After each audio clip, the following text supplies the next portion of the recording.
দুরন্ত স্বাস্থ্য দুরন্ত মন। শিশুর চোখে পৃথিবী দেখুন, পৃথিবীটা ভীষণ সুন্দর লাগবে। স্বাগত জানাচ্ছি দুরন্ত স্বাস্থ্য দুরন্ত মন অনুষ্ঠানে। আজকে আমরা কথা বলবো শিশুর চোখ ওঠা রোগ এবং ট্রাকোমা নিয়ে। সাথে আছেন শিশু চক্ষু রোগ বিশেষজ্ঞ ডাক্তার মাহমুদা রহমান। আপা, স্বাগত জানাচ্ছি আমাদের আজকের অনুষ্ঠানে। ধন্যবাদ আপনাকে। আপা, আমরা প্রায়ই শুনি শিশুর চোখ উঠেছে। এই চোখ উঠা বিষয়টা নিয়ে আমাদেরকে যদি একটু বলতেন। আমরা এটা খুব কমন একটা সিমটম বলি বাচ্চাদের ক্ষেত্রে। স্বাভাবিকভাবে আমরা জানি এটাকে চোখ ওঠা বলে। ইংলিশেও এটা কমন নাম আছে, সেটা হচ্ছে পিঙ্ক আই। তো চোখ ওঠা কি? এটা হচ্ছে আমাদের চোখের যে সর্বপ্রথম যে লেয়ারটা, পাতলা অংশটা, ওটাতে কোনো ইনফেকশন হলে ওটাকে আমরা চোখ ওঠা বলি, বা ইংলিশে বলি বা মেডিকেল টার্মে কনজাংটিভাইটিস। আপা, এই কনজাংটিভাইটিস বা চোখ ওঠা যে রোগটা, এটা আসলে কেন হয়? এটা মূলত বেশ কয়েকটা কারণেই হয়। কমন যেগুলো সেটাই আমি উল্লেখ করি। ভাইরাল কারণে কনজাংটিভাইটিস হতে পারে, অ্যালার্জিক কারণে কনজাংটিভাইটিস হতে পারে, অথবা ব্যাকটেরিয়াল কারণে কনজাংটিভাইটিস হতে পারে। এই মূলত এই তিনটা কারণই হয়ে থাকে। আপা, চোখ ওঠা রোগটা কি ছোঁয়াচে? জি, চোখ ওঠা যেটা আমি বললাম ভাইরাল কনজাংটিভাইটিস, এটা মারাত্মক একটা ছোঁয়াচে রোগ, এবং কমনলি দেখা যাচ্ছে যে বছরের কিছু সিজনে এটা সংক্রমিত হয়। দেখা যাচ্ছে বাচ্চারা স্কুলে যাচ্ছে, সেখান থেকে নিয়ে আসতেছে, অথবা পরিবারের কারো হলে তারও হচ্ছে। আরেকটা বললাম অ্যালার্জিক কনজাংটিভাইটিস, সেটা মূলত সিজনাল হয়, বা যার প্রবণতা আছে অ্যালার্জি হয় তার হয়। আর ব্যাকটেরিয়াল কনজাংটিভাইটিস সেটা বাচ্চার নিজস্ব কোনো কারণে, ধরেন সরাসরি কোনো ইনফেকশাস ব্যাকটেরিয়ার কাছাকাছি গেল, তখন তার হবে সেটা। আপা, সিজনের কথা বলছিলেন, তাহলে কি কোনো নির্দিষ্ট সময়ে এটা বেশি হয় বা কম হয়, এরকম কোনো ঘটনা রয়েছে কিনা? জি, আমরা কমনলি জানি যে ভাইরাল কনজাংটিভাইটিস যখন হয়, রিসেন্টলি আমাদের কোভিড চলে গেল, আমরা দেখেছি করোনার সময় যে কারো বাসায় হচ্ছে, প্রতিবেশীর হচ্ছে, যেখানে অফিসে আছে সেখান থেকে হচ্ছে। তো কোনো সময় বছরের ভাইরাসের প্রাদুর্ভাবটা বেড়ে যায়। এমনি কমনলি আমরা জানি কমন কোল্ড থেকে আমরা জানি যে হ্যাঁ, এখন অনেক বাচ্চাই অসুস্থ হচ্ছে। সেই থেকে আমরা বুঝতে পারি যে চোখটা লাল হচ্ছে ওই সিজনে, মানে এটা হতে পারে যে সেই ভাইরাল কনজাংটিভাইটিসটাই হচ্ছে। আপা, বাসায় আমরা মা বাবা হিসেবে কিভাবে বুঝবো যে আমার সন্তান চোখ ওঠা রোগে আক্রান্ত হয়েছে বা কনজাংটিভাইটিস হয়েছে? প্রথমেই বললাম যে চোখ ওঠা, আমাদের এমনিতেই আমরা জানি যে চোখ ওঠা বলতে কি বোঝায়, পিঙ্ক আই, এটা একটা নাম আছে। মূলত প্রথম যেটা শুরু হয় সেটা হলে বাচ্চারা তো আসলে কমপ্লেন করতে পারে না যে আমার চোখে খচখচ করছে, ব্যথা হচ্ছে। বাবা মারাই আমরা দেখি যে ওর চোখটা লাল হয়ে যাচ্ছে, স্বাভাবিকের চাইতে লাল। যে কোনো একটা চোখ হতে পারে, বা এট এ টাইম দুটো চোখও হতে পারে, কিন্তু যখনই আমরা দেখব স্বাভাবিকের চাইতে একটু লাল, পিঙ্কিশ একটা দেখা যাচ্ছে, তাছাড়া চোখ দিয়ে পানি ঝরছে, বাচ্চাটা আলোর দিকে তাকাতে পারছে না, এগুলি হলো কমন সিমটম কনজাংটিভাইটিস চেনা। সন্তানেরা অনেক সময় বলতে পারে না বলছিলেন, সেক্ষেত্রে আসলে একদমই ছোট যারা, একদম নবজাতক শিশু, তাদেরও কি এই রোগ হতে পারে? জি, ওদেরও হতে পারে। এবং সাধারণত দেখা যায় যে যারা 1 বছর নিচে ছোট বাচ্চা যারা, ওরা কিন্তু চোখ ঠিক মতো খুলেও না, ওদের চিকন চোখ থাকে, বা চোখটা পুরোপুরি ডেভেলপ হয় না। এবং যে পিঙ্ক বললাম, লাল হওয়াটা, এটাও অনেক সময় বোঝা যায় না। বাবা মারা একটু দেরি করেই বুঝতে পারেন কখন যে পানি পড়ছে, পানি ঝরঝর করে পড়ছে, অথবা চোখ দিয়ে হলুদ ময়লা বা ডিসচার্জ হচ্ছে, চোখের পাতাগুলো সকালে ঘুম থেকে উঠলে লেগে থাকছে। এই সিমটমগুলো দেখে সাধারণত যে ছোট বাচ্চাগুলোর কমপ্লেনটা মানে বুঝতে পারেন আর কি। আপা, অনেক সময় দেখা যায় যে অনেকের খুব অল্পতেই কনজাংটিভাইটিস ভালো হয়ে যায়, আবার অনেকের হয়তো একটু বেশি সময় লাগে। এটা কেন হয়? এটা অবজারভেশনটা আপনার রাইট। কারণ যেহেতু কনজাংটিভাইটিস খুব কমন একটা রোগ, ঘরে ঘরে হয়, স্পেশালি বড়দের, দেখা যাচ্ছে 3-4 দিন ভুগলো ঠিক হয়ে গেল, তো এই জন্যে ভাবে যে ঠিক হয়ে যাবে। এটা কেন হয়? কারণ বড়দের ইমিউনিটি একটু ভালো থাকে। সামান্য ভাইরাল কনজাংটিভাইটিস আমরা এমনি জানি যে কীভাবে জ্বর 1-2 দিন হলে ঠিক হয়ে যায়, তেমনি কনজাংটিভাইটিসও ঠিক হয়ে যায়। কিন্তু বাচ্চাদের ইমিউনিটি কিন্তু বড়দের চাইতে দুর্বল, ওরা স্টিল ডেভেলপিং। তো সেক্ষেত্রে ওদের ব্যাপারটাতে একেবারেই ওয়েট করার কিছু নেই, এবং তাই হচ্ছে যে কনজাংটিভাইটিস হচ্ছে, বাবা মারা ওয়েট করছে, জিনিসটা আরও সিভিয়ার হচ্ছে, তখনই ডাক্তারের শরণাপন্ন হচ্ছেন। আপা, আপনি বলছিলেন যে কনজাংটিভাইটিস ছোঁয়াচে রোগ, সেক্ষেত্রে আসলে শিশুদেরকে কিভাবে দূরে রাখবো আমরা? কনজাংটিভাইটিস মারাত্মক রকম ছোঁয়াচে, এতটাই ছোঁয়াচে যে আমরা কমনলি জানি, মানুষের মুখে মুখে প্রচলিত একটা কথা যে চোখের দিকে তাকালে নাকি কনজাংটিভাইটিস। এই ধারণাটা হওয়ার কারণই হচ্ছে যেটা খুবই ছোঁয়াচে।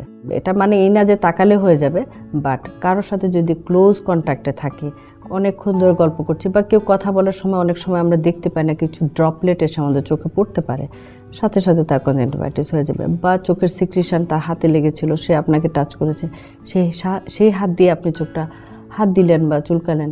আর বাচ্চারা তো সবসময় চোখে হাত দিচ্ছে, এনি কারেন্টের কারণে ফেসে হাত দিচ্ছে, চোখে। তো এই জন্যই খুবই ছোঁয়াচে একটা রোগ। আপা, অনেক গুরুত্বপূর্ণ কথা হচ্ছে, আরও কথা হবে, তবে এই পর্যায়ের সময় হলো বিরতি নেওয়ার। ঠিক আছে আপা, আমরা কিন্তু প্রায়ই দেখি যে মোটা কালো সানগ্লাস পরে শিশুরা ঘুরে বেড়াচ্ছে। কি হয়েছে? চোখ উঠেছে, মা বলেছে সানগ্লাস পরে থাকতে। এটা আসলে সায়েন্টিফিকভাবে কি যুক্তিযুক্ত? আচ্ছা, তো কালো চশমা পরাটা আমরা দেখি হসপিটালে যখন বাচ্চারা আসে, এটা কালো চশমা পরে আসতেছে, বা অনেকে এটা ভাবে যে এটা করতে হবে। তো একটা রিজন তো ডেফিনেটলি যে চোখটা লাল হয়ে আছে, মারও দেখতে ভালো লাগে না, বাচ্চারও এটা ভালো লাগে না, সেই ক্ষেত্রে সেটা ইউজ করছে। এখন সায়েন্টিফিক কারণে যেটা আপনি জিজ্ঞেস করেন বা মেডিকেলি, হ্যাঁ, এটা একটা হচ্ছে যে একটা তার চোখে কনজাংটিভাইটিস হয়ে আছে, সে একটা ইনফ্লামেশন বা একটা রোগে ভুগছে। তো চশমাটা পরলে কী হবে, ফার্দার ডাস্ট পলিউশন বা অন্য কোনো সুপারইম্পোজড ব্যাকটেরিয়া যাতে না ঢুকে, এটা তার একরকম প্রোটেকশন হিসেবে কাজ করছে। তো আমরা এটা সাপোর্ট করি এবং এটা করতে কোনো বাধা নেই এবং করা উচিত আমি মনে করি। আপা, এই রোগের ক্ষেত্রে কোনো ঘরোয়া টোটকা কি আমাদের রয়েছে? কনজাংটিভাইটিস ক্ষেত্রে কোনো ঘরোয়া টোটকা নাই। এটা চোখ উঠলে আমাদের কিছু অ্যান্টি ইনফ্ল্যামেটরি অ্যান্টিবায়োটিক্স আছে, অ্যান্টিভাইরাল আছে, এগুলো দিতে হয়। তো অবশ্যই ডক্টরের শরণাপন্ন হয়ে সেই প্রেসক্রিপশন অনুযায়ী ওষুধ ব্যবহার করতে হবে। আপা, সেক্ষেত্রে কনজাংটিভাইটিস রোগে চিকিৎসা ব্যবস্থাটা কেমন হবে?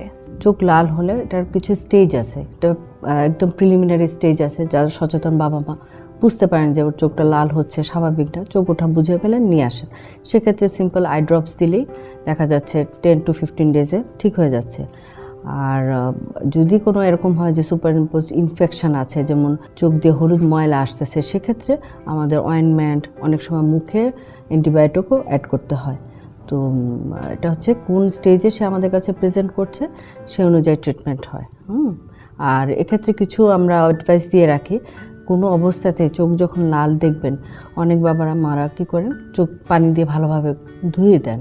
হ্যাঁ, তো সেটা একেবারেই নিষিদ্ধ, মানা করা হয়। আপা, বললেন যে চোখ উঠলে চোখে পানি দিয়ে ধোয়া যাবে না।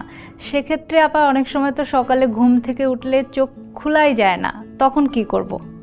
আমরা যেটা করতে পারি সেটা হচ্ছে চোখ বন্ধ অবস্থাতেই বাহির দিয়ে, এটা ভেজা কাপড়, পরিষ্কার কাপড় দিয়ে ভিজিয়ে ভিজিয়ে ল্যাশগুলো ক্লিন করলে আপনি অনায়াসে চোখটা খুলতে পারবেন। কিন্তু ওই ঝাপটা দিয়ে পানি দিয়ে চোখটা পরিষ্কার করা, এটা মানা করা হয়, নিষেধ আছে। আপা, অনেকে তো শুনি গরম ভাপও দেয়, সেটার করা কি ঠিক হবে? ভাপ দিতে পারে, সেটা তার হয়তো কিছুটা কমফোর্ট দেবে, বাট এটার কোনো মেডিকেল ইমপ্লিকেশন নাই যে এটাতে তার কোনো বেনিফিট হবে, এমন কিছু নাই। রেদার ও যে ভাপ দিচ্ছে, এতে কি হচ্ছে, সেটা ধরছে, সে কাপড়টা সে কোথাও রাখছে, সেটা বরং অন্য কেউ ধরলে তার হতে পারে। সো এটা আমরা একেবারেই রিকমেন্ড করি না। আপা, সন্তানের যখন চোখ উঠবে সেক্ষেত্রে কি আমরা স্কুল বন্ধ করে দিব? জি, কারণ বাচ্চারা নিয়ে যখন প্যারেন্টসরা আসে, অনেক সময় দেখা যায় স্কুল থেকে সরাসরি নিয়ে আসছে, তখন আমি বলেই দিই যে অ্যাটলিস্ট 10 ডেজ সে বাসায় থাকবে, ট্রিটমেন্ট পাবে, স্কুলে যাবে না। কারণ ও যেরকম স্কুল থেকে নিয়ে আসছে, সে আবার স্কুলে গেলে কাউকে না কাউকে ইনফেক্ট করে দেবে। সেক্ষেত্রে তো মনে হয় আসলে তাহলে খেলতেও পাঠানো যাবে না ওই সময়টায়। যখন অ্যাক্টিভ অবস্থায় থাকে, বুঝতে পারি যে খুব বেশি লাল হয়ে আছে, বাচ্চাও খুব ডিসকমফোর্টে থাকে, ওই সময়টাই মূলত ভাইরাসগুলো ছড়ায়। তো সের জন্য আমরা এটা নিষেধ করি যে যত মানুষের সাথে মেলামেশা এটা অ্যাভয়েড করতে। এবং অনেক সময় এরকম হয় 3-4 জন ভাই বোন থাকে বাসায়, আমরা বলেই দিই ফ্রিকোয়েন্ট হাত ধোয়া হবে, ওর থেকে একটু দূরত্ব মেনটেন করতে হবে। ও যা কিছু ধরছে সেটা ধরা, বা ও হয়তো ধরবে সাবান দিয়ে হাত দিয়ে ধরবে, আরেকজন যখন ধরবে সেও সাবান, ওটা ধরার পর সাবান দিয়ে হাত ধরবে। এইভাবেই যতটুকু পারা যায় আর কি। আপা, যদি সঠিক সময়ে আমরা চিকিৎসা করতে না পারি, সেক্ষেত্রে কনজাংটিভাইটিস থেকে ভবিষ্যতে কোনো জটিলতা হওয়ার সম্ভাবনা রয়েছে কিনা? এখানে যেমন প্রথমে বললাম ভাইরাল কনজাংটিভাইটিস, ওটা মূলত যদি আমরা ট্রিটমেন্ট না করি, অনেক সময় দেখা যায় আমাদের কর্নিয়াতে ঘায়ের সৃষ্টি করে। সিমিলারলি ব্যাকটেরিয়াল কনজাংটিভাইটিসও আমাদের কর্নিয়াতে ঘা তৈরি করতে পারে এবং সেক্ষেত্রে কিন্তু তার দৃষ্টি কমে যাবে এবং অনেক সময় এরকম কমে যায় যে আমরা দেখি ব্লাইন্ড বা অন্ধত্বের মতন হয়ে যেতে পারে। এটা হচ্ছে ভাইরাল এবং ব্যাকটেরিয়াল। আর অ্যালার্জিক কনজাংটিভাইটিস থেকেও সমস্যা হয়, সেটা হচ্ছে চোখের পাতায় অনেক সময় বড় বড় প্যাপিলির মতন দানা দানা মতন তৈরি হয়, সেগুলোও চোখে ক্ষতি করে। আপা, মা বাবারা আসলে এই ক্ষেত্রে প্রতিরোধ হিসেবে কি কি সতর্কতামূলক ব্যবস্থা গ্রহণ করতে পারে? যেটা বললাম পিঙ্ক আই বা চোখ ওঠা, এটা খুবই কমনলি আমরা চিনে ফেলতে পারি শুরুতেই। তো সেটা নিয়ে বসে থাকার কিছু নয়। আর আমাদের গ্রামাঞ্চলে স্পেশালি অনেক রকমের কথা প্রচলিত আছে, অঞ্চল ভেদে এক এক জায়গায় এক একটা কালচার আছে। অনেকে রোজ ওয়াটার, যেটা গোলাপ জল, আবার অনেকে হোমিওপ্যাথি ট্রিটমেন্ট নেন, যেটা একেবারেই ঠিক না, কারণ ওগুলোর কোনো সায়েন্টিফিক ব্যাকগ্রাউন্ড নেই। তো বাবা মার জন্য একটাই মেসেজ, বাচ্চাদের ক্ষেত্রে চোখ লাল দেখবেন, সরাসরি ডাক্তারের শরণাপন্ন হবেন। আপা, চোখ যাতে না উঠে সেক্ষেত্রে আমরা প্রতিরোধ হিসেবে কি কি ব্যবস্থা গ্রহণ করতে পারি? চোখ যাতে না ওঠে আমরা একটা যে বুঝতে পেরেছি যে চোখ ওঠা মানে ছোঁয়াচে রোগ। তো যখন আমরা বুঝতে পারছি যে কারো চোখ উঠেছে, যেমন স্কুলে, আর একটা হচ্ছে প্রতিবেশী বা ফ্যামিলির কারো যদি হয়ে থাকে, বাচ্চারা যদি আগে থেকে জানা থাকে তাদের যে কারো চোখ উঠেছে, তার থেকে একটু দূরত্ব রাখবে বা তার ধরা জিনিসগুলো সে ধরবে না। আর একটা জিনিস তো আমরা অলরেডি বুঝে ফেলেছি, যেহেতু রিসেন্টলি কোভিড থেকে আমরা বের হয়ে এসেছি, যে কোনো ভাইরাল ইনফেকশনের জন্য আমরা ফ্রিকোয়েন্ট হাত ধুবো এবং আমাদের ফেস, চোখ, নাক এগুলো কোনোভাবেই টাচ করব না। এতটুকু করলেও দেখা যাবে যে সে মোটামুটি প্রিভেন্টেড থাকবে আর কি। আপা, আরেকটা রোগের নাম শুনেছি, ট্রাকোমা। এই ট্রাকোমা রোগ সম্পর্কে আমাদের আসলে খুব বেশি ধারণা নেই, এই বিষয়ে আমাদেরকে যদি একটু বলতেন। জি, ট্রাকোমা একটি ব্যাকটেরিয়া সংক্রমিত রোগ। একটা স্পেসিফিক ব্যাকটেরিয়ার মাধ্যমে এই রোগটা হয়। তাহলে আমরা বুঝতে পারছি চোখ ওঠা, যেরকম একটা আমি বললাম যে ব্যাকটেরিয়াল কারণেও চোখ ওঠে, ট্রাকোমা এক ধরনের ব্যাকটেরিয়াল কনজাংটিভাইটিস। আপা, ট্রাকোমার ক্ষেত্রে আমরা কি কি লক্ষণ দেখলে বুঝবো যে এই রোগটা হয়েছে? মূলত প্রথম দিকে এই পিঙ্ক আই যেটা বললাম, চোখ লাল হওয়া বা চোখ ওঠার মতোই সিমটম থাকবে, পাশাপাশি চোখ দিয়ে পানি বেয়ে পড়া, আলোর দিকে না তাকাতে পারা, কিছু ঠান্ডা, সর্দি, জ্বরের মতো সিমটম সাথে পাশাপাশি থাকা। এবং যদি এরকম হয় যে অনেক দিন ধরে সে ভুগছে, সেক্ষেত্রে কর্নিয়া এবং চোখের পাশে পাশে ছোট ছোট দানার মতো দেখতে পাওয়া যাবে এরকম। আবার ট্রাকোমা যে রোগটা, সেক্ষেত্রে চিকিৎসা ব্যবস্থাটা কেমন? ট্রাকোমার রোগটা মূলত হয় হচ্ছে যে ক্রাউডেড এরিয়া, যেখানে অনেক মানুষ একসাথে বসবাস করছে, পরিষ্কার পানির সুব্যবস্থা নেই, এই ধরনের পরিবেশেই দেখা যাচ্ছে ট্রাকোমা বেশি হয়। গ্রামাঞ্চলের কিছু স্পেসিফিক জায়গায় যার হচ্ছে, সেখান থেকে আরেকজনের এরকম কমিউনিটি বেসড করে হয়ে থাকে। আবার ট্রাকোমার যে চিকিৎসা, সেটা যদি আমরা সঠিক সময়ে করতে না পারি, সেক্ষেত্রে কি জটিলতা হতে পারে? আমরা তো প্রতিনিয়ত চোখ ব্লিঙ্ক করছি, চোখ খুলছি, বন্ধ করছি।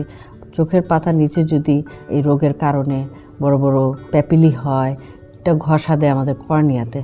তো এরকম যদি বারবার ঘষা খেতে থাকে, আমাদের কর্নিয়াতে ঘা হওয়ার সম্ভাবনা থাকে এবং পরবর্তীতে এটা আলসার করে ফেলতে পারে। এছাড়াও চোখের পাতা যে আমরা বলি, যে এটাই আমাদের চোখের যে পাতার চুলগুলো থাকে, এগুলোর মধ্যে দেখা যাবে যে বিভিন্ন একরকম থাকে, সেখানে ইরেগুলারিটিস থাকবে, এক এক দিকে একটা যাবে, কিছু কিছু পাতার চুলগুলো ভিতরের দিকেও ঘুরে যাবে, এরকমটাও হয়। পিঙ্ক আই বা কনজাংটিভাইটিস, যেটা নিয়ে আমরা শুরুতে আলোচনা করছিলাম, সেক্ষেত্রে আমরা তো বললাম যে স্কুলে পাঠাবো না সন্তানদের। ট্রাকোমার ক্ষেত্রেও কি আমাদের এরকম কোনো পদক্ষেপ নিতে হবে? জি, এই ধরনের ব্যাকটেরিয়াল, ভাইরাল, এগুলো প্রতিটাই এরকম যে সংক্রমণ রোগ। ট্রাকোমাতে হচ্ছে যেটা হচ্ছে যে চোখ থেকে যে ডিসচার্জটা হচ্ছে, সেটার মাধ্যমে আরেকজনের হয়ে যেতে পারে। তো স্কুলের বাচ্চাদের ক্ষেত্রেও সেম, ও যা যা ধরবে সেটা আরেকজনের হয়ে যাবে। আবার ট্রাকোমা সারতে আসলে কতদিন লাগে? এখন WHO-র একটা রিকমেন্ডেশন আছে যে ট্রাকোমা যদি কোথাও ডায়াগনোজড হয়, সেক্ষেত্রে একটু ফাইন্ড আউট করতে বলে যে কমিউনিটিতে আর কার কার আছে, এবং ট্রিটমেন্টটা ওই কমিউনিটির সবাইকেই দিতে বলে। কারণ আমি একজনকে ট্রিট করলাম, দেখা যাবে যে সে আবার ঘুরে ফিরে ওখানে যাচ্ছে, তার আবার হচ্ছে রিকারেন্ট ইনফেকশন, যেটা আমরা বলি, বারবার তার ইনফেকশনটা হচ্ছে, এটা হতে পারে। তো ট্রাকোমার ক্ষেত্রে মূলত কমিউনিটি বেস ট্রিটমেন্টটা করতে হয়। আমরা একটা পেশেন্ট পেলে তার আশেপাশে তার বাসায় গিয়ে আমাদের চেক করতে হবে যে আর কজন ইনফেক্টেড, হ্যাঁ, তো সবাইকে একসাথে ট্রিট করতে হবে। আপা আরেকটা প্রশ্ন আসলে করতে চাই, আমাদের চোখ তো দুইটা, এখন চোখ ওঠা রোগ কিংবা ট্রাকোমা এটা কি এক চোখে হলে আরেক চোখে হবেই? ডেফিনেটলি আমরা হাত দিচ্ছি, আমরা চুলকাচ্ছি, আমরা এক চোখ থেকে নিয়ে এই ব্যাকটেরিয়াকে আরেক চোখে দিয়ে দিচ্ছি, ডেফিনেটলি দুই চোখেই হবে। তো এটাই যে হাত দেওয়া যাবে না, পরিষ্কার পানি ইউজ করতে হবে। ট্রাকোমা রোগের ব্যাপারটাই হচ্ছে যে সে কমিউনিটি বেস, তার সোর্স থাকবে, কোনো ময়লা সোর্স যেমন পানিরটা ঠিক নেই, বা তার বাসায় পশুটা, বা তার সে যেখানে থাকছে সেখানে হাইজিন মেনটেন হচ্ছে না, ল্যাট্রিন ইউজ, ওপেন ল্যাট্রিন যারা ইউজ করে যেখানে অনেক মাছি থাকে, এটাও একটা সোর্স। আপা বলছিলেন যে কমিউনিটির অন্য কারো রয়েছে কিনা সেটাও আমাদের চেক করতে হবে এবং প্রয়োজনে চিকিৎসা করতে হবে। সেক্ষেত্রে আসলে একা ব্যক্তিগতভাবে এটা করা তো খুব দুঃসাধ্য। আমাদের সরকার এ বিষয়ে কোনো সহযোগিতা করতে পারে কিনা? খুবই গুরুত্বপূর্ণ একটা প্রশ্ন। ট্রাকোমা রোগ আসলে এটা যে মানে আমাদের দেশের সমস্যা তা না, এটা ইন্টারন্যাশনালি WHO হ্যান্ডেল করেছেন এবং এটা একটা গাইডলাইনও আছে। গভর্নমেন্টের করণীয় এটাই যে একটা মাস ট্রিটমেন্ট করতে হবে এবং যেই ওষুধের মাধ্যমে, যে WHO যে গাইডলাইনে যে ওষুধ দেওয়া আছে, সস্তা একটা ওষুধের মাধ্যমে, অ্যান্টিবায়োটিকের মাধ্যমে ট্রিট করা যায়। মুখেও খাওয়াতে হয়, চোখেও ড্রপ দিতে হয়, যেটা আমাদের গভর্নমেন্টের ব্যবস্থাও আছে এবং অবশ্যই এখানে একটা রোল প্লে করা আছে। আপা আপনার সাথে কথা বলে আজকে চোখ ওঠা রোগ এবং ট্রাকোমা এই দুই বিষয়ে অনেক কিছু জানতে পারলাম। তবে মা বাবার উদ্দেশ্যে আপনি যদি আরও কিছু যুক্ত করতে চান। আমরা বাবা মাকে অবশ্যই এই কথাটাই বলতে চাই যে যারা বাচ্চাদের টেক কেয়ার করি আমরা, বাচ্চাদের চোখ ওঠার বিষয়টা খুব লাইটলি নেওয়া যাবে না। এর ব্যাপারে নিজেদের একটু সচেতন হতে হবে।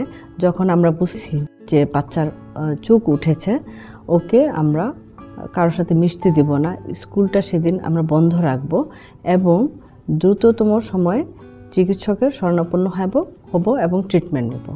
এটুক তো আমরা করতে পারি। আর যেই ব্যাপারটা আমরা বলতে চাই যে হাত ধোয়ার অভ্যাসটা করা এবং চোখে, মুখে বা ফেসে কোথাও আমরা যেন হাত না দিই, এটা বাচ্চাদের ক্ষেত্রে যেমন সত্য, বড়দের জন্য এটা করণীয়।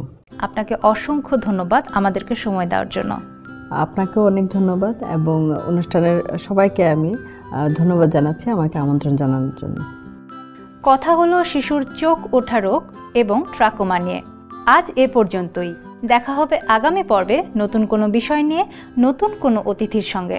সেই পর্যন্ত ভালো থাকবেন, সুস্থ থাকবেন এবং আমাদের সন্তানদের ভালো রাখবেন। দুরন্ত ফেসবুকে ফলো করো এবং ইউটিউবে সাবস্ক্রাইব করো দুরন্ত টিভি।